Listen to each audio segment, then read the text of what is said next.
पहले word meaning बताए। अब बताइए कि इस रूल को बताने में कोई मिनट लगेगा। जैसे हमने कहा किसी भी रिलेशन बतलाने वाले शब्द में एल वाई लगाओ और एक नया शब्द बनाओ। जैसे फादरली, मदरली, ब्रदरली, सिस्टरली, वाइफली। आसान है ना? 1 मिनट भी नहीं लगा, कंसेप्ट समझ में आ गया। तो ये पहला रूल था वर्ड बनाने के लिए। आइए सेंटेंस जो देखिए, your father is my fatherly, your mother is my motherly. अब इस पर जो अपने मन से दूसरा सेंटेंस बनाओ, जैसे ही इज माई फादरली। बहुत लोग ऐसे होंगे जो बोलते होंगे कि Nitish is my fatherly. Mister Nitish who is the CM of Bihar is my fatherly, is my brotherly, is my sonly. अगर कोई बूढ़ी औरत होगी तो बोलती होगी ना कि the CM of Bihar mister Nitish Kumar is my sonly, यानी कि बिहार के मुख्यमंत्री नीतीश कुमार मेरे कैसे हैं? बेटे की तरह है। तेजस्वी इज माई सनली, तेजस्वी मेरे बेटे की तरह है। Mister Modi is my fatherly. या कोई बूढ़ी औरत होगी, देखते हैं ना आशीर्वाद देते हुए बहुत सारे पिक्चर्स आते हैं, हम लोग को देखते हैं फेसबुक पर, इंस्टाग्राम पर, यानी कि सोशल मीडिया पर। तो बूढ़ी औरत जो है मोदी जी को आशीर्वाद दे रही होती है। तो वो औरत उनकी माँ तो है नहीं, वो कह सकती है ना कि mister Modi who is the prime minister of India is my sonly, मेरे बेटे की तरह है। अब बताओ कि इसका यूज स्पोकन में होने लगा या नहीं? होने लगा। अब हम कहेंगे कि Bablu ji your son is my sonly, your daughter is my daughterly. हाँ, आपकी बेटी मेरी बेटी की तरह है। Your mother is my motherly. या कहेंगे ही इज माई सनली। नाम रखकर भी कह सकते हैं, जैसे आपका नाम है संकल्प, तो कहेंगे संकल्प इज माई सनली, संकल्प मेरे बेटे की तरह है। अगर किसी लड़की का संस्कृति नाम है तो कहेंगे संस्कृति इज माई डाउटरली। समझ रही है? अब इसका यूज हो रहा है या नहीं हो रहा है? तो एक बात बताओ बेटा, ये पहला जो है क्या था? पहला रूल था। आओ जो है दूसरा रूल भी हम देखते हैं। तैयार है ना पढ़ने के लिए? चलिए बबलू जी, हाँ जी, थोड़ा सा ध्यान दीजिए। हाँ, बाकी बातें तो बाद में होती रहेगी। चलिए देखिए बेटा, देखिए जैसे यहां पर पहला रूल में हम लोग सीखे, उसी तरह से दूसरा रूल सीख लो। यहां देखो बेटा,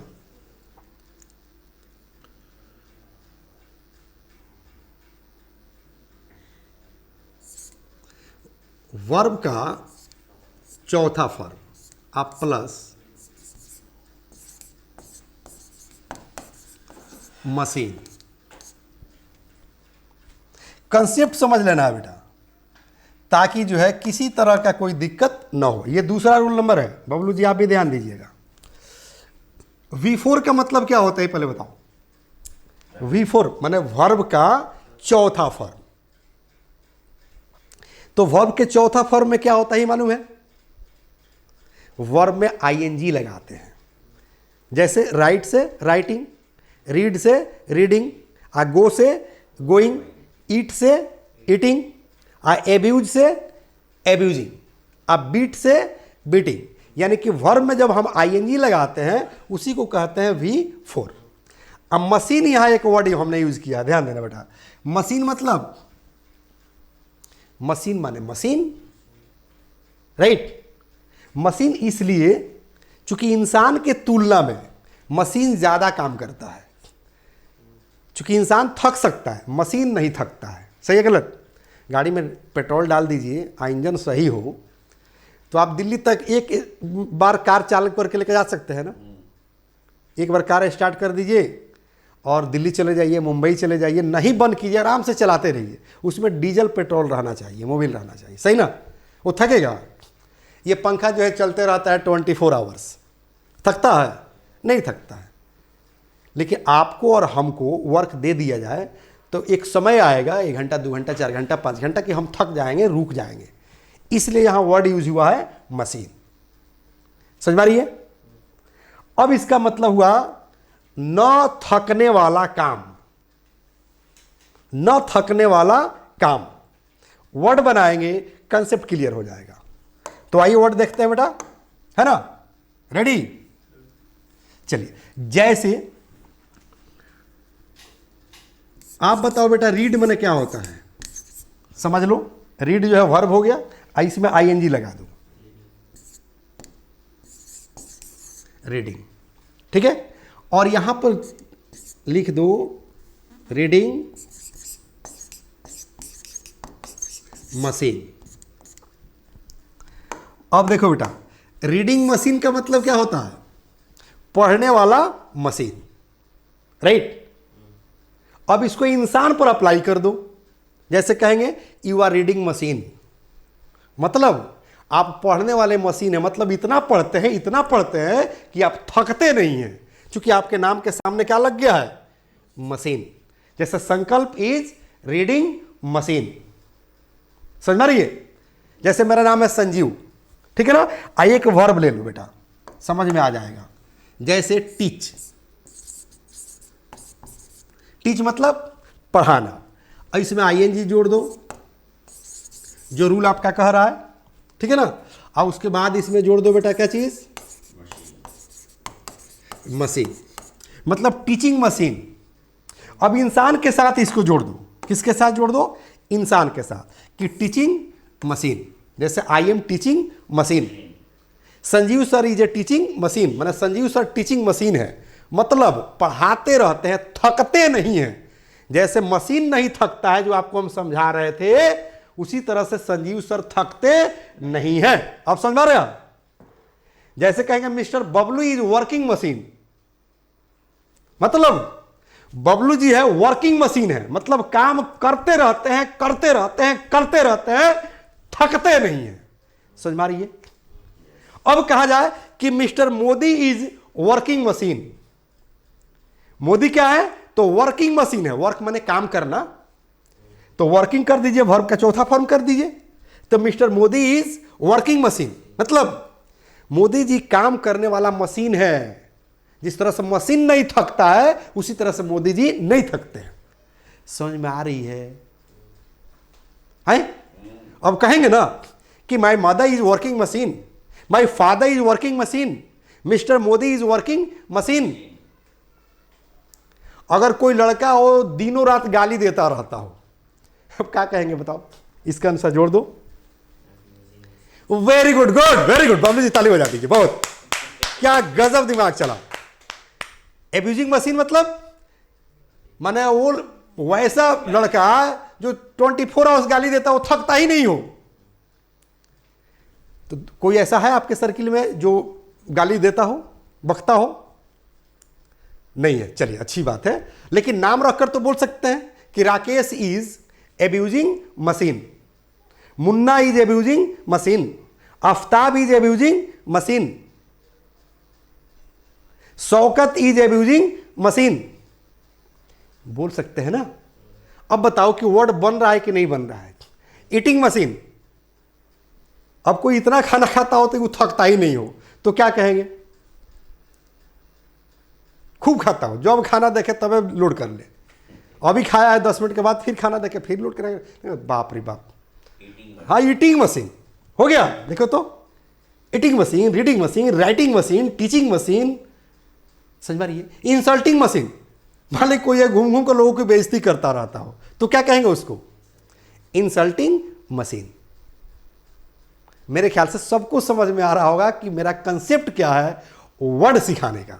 तो बेटा ये दूसरा रहा, अब बन जाएगा इस पर ना। अब एक बात बताओ, ये दो नियम आपने सीखा, LY लगाना और मशीन। हम कहे कि अब वर्ड बनाइए, तो जितना भी वर्ब है, वर्ब देख रहे हैं ना, आना जाना, वर्ब क्या है? तो वर्ब का पहचान भी जान लीजिए। जब हिंदी शब्द के अंत में, बबलू जी ध्यान दीजिएगा, जब हिंदी शब्द के अंत में ना लगा रहे तो समझिएगा कि वो वर्ब है। जैसे आना जाना, खाना पीना, उठना बैठना, रोना धोना, गाना बजाना, मारा पीटना, ये सब क्या है? वर्ब है। बस उसके सामने मशीन लगा दीजिए और उस वर्ब में आईएनजी लगा दीजिए। तो अगर 1000 वर्ड मीनिंग अगर आपको याद होगा, 1000 वर्ब याद होगा, तो 1000 वर्ब के साथ मशीन लगा दीजिए, 1000 वर्ड बन गया। 1000 रिलेशन बतलाने वाला अगर वर्ड है तो उसमें ly लगा दीजिए, 1000 वर्ड बन गया। इसीलिए मैं कह रहा था कि 1 मिनट में 1000, 1 मिनट में 2000। अब आपके कैपेसिटी पर निर्भर करता है कि कितना वर्ड पहले से आप जानते हैं। राइट और रॉन्ग? अब बनेगा ना? तो ये तीसरा नियम था। आगे बढ़े, चलिए। मजा आ रहा है ना पढ़ने में? मजा आ रहा है ना पढ़ने में? चलिए, तो चौथा नियम आप जान लो बेटा, यानी कि तीसरा नियम। ठीक है ना बेटा? तीसरा में याद रखना,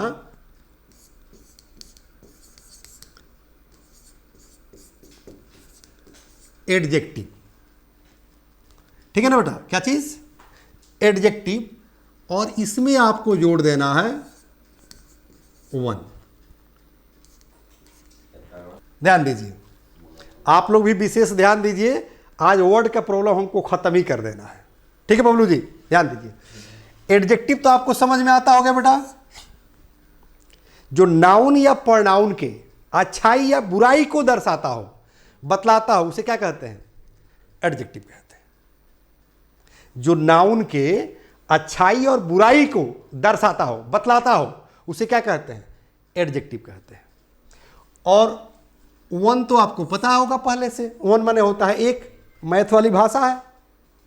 लेकिन जब एडजेक्टिव में 1 लगा दीजिएगा तो यहां पर 1 का हिंदी क्या निकलेगा जान लीजिए। निकलेगा वाला, वाली,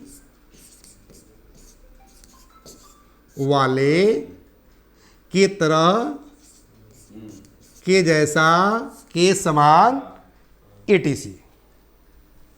ठीक है?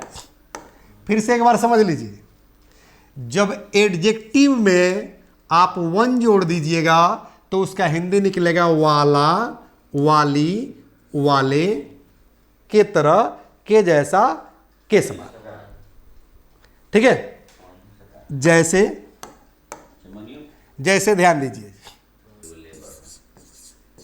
रेड, रेड माने होता है लाल। जैसे मान ले कि ये कलम हो गया, तो कहेंगे ना कलम कैसा है? तो लाल है, पीला है, काला है, तो ये सब क्या हो गया? एडजेक्टिव हो गया। तो लाल क्या हो गया? एडजेक्टिव है। और इस लाल में आप क्या जोड़ दो बेटा? 1 जोड़ दो। बबलू ध्यान दीजिएगा, काफी एकदम क्रीम समझ लीजिए कि ये रूल है। आपको भी इंटरेस्ट जग जाएगा आज पढ़ने में 30 साल के बाद। ठीक है? देख रहे हैं ना? तो रेड 1, तो वेरी गुड, वाह गुड। क्या हो गया? लाल वाला। क्या हो गया?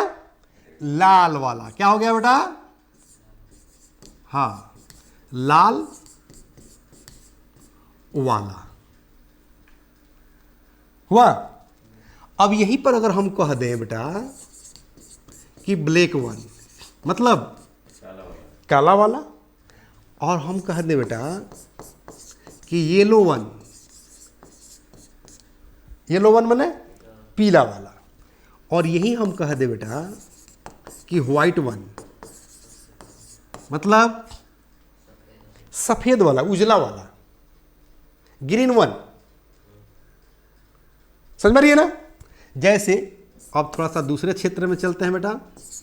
बिग 1 बड़ा वाला, स्मॉल 1,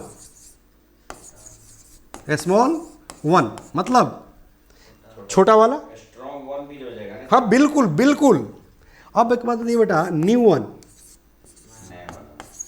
वेरी गुड। ओल्ड 1 पुराना वाला, अब पुअर 1 गरीब वाला, रिच 1 अमीर वाला। अब बेटा हम इसी को कह दे कि फैट 1, अरे वाह, मोटा वाला या मोटी वाली। अब ब्लैक 1 माने काला वाला या काली वाली। अगर लड़की को कहना होगा तब क्या कहिएगा? काली वाली कहिएगा ना, राइट? चलिए, तो फैट 1 माने मोटा वाला या मोटी वाली। अब थिन 1, थिन 1 मतलब पतला वाला या पतली वाली। फ्रंट 1 सामने वाला, बैक 1 पीछे वाला। अब बिसाइड 1 बगल वाला या बगल वाली। अप वन ऊपर वाला, डाउन वन नीचे वाला, यानी कि किसी भी एडजेक्टिव में वन लगाओ और एक नया वर्ड बनाओ। Left one right. Right.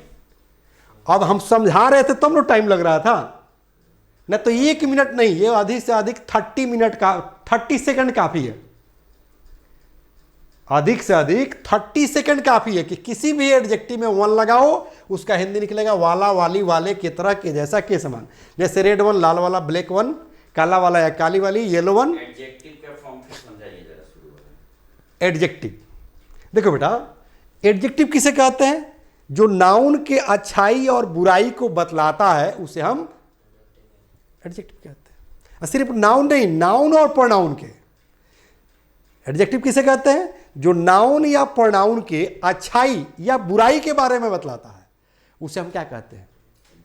Adjective कहते हैं। क्लियर? और उसी में जो वन लगाते जाइए, एक नया वर्ड बनाते जाइए। जैसे big one, small one, new one, old one, fat one, thin one. समझ में आ रही है? कोई दिक्कत? यानी कि एडजेक्टिव में वन लगाओ, एक नया वर्ड बनाओ।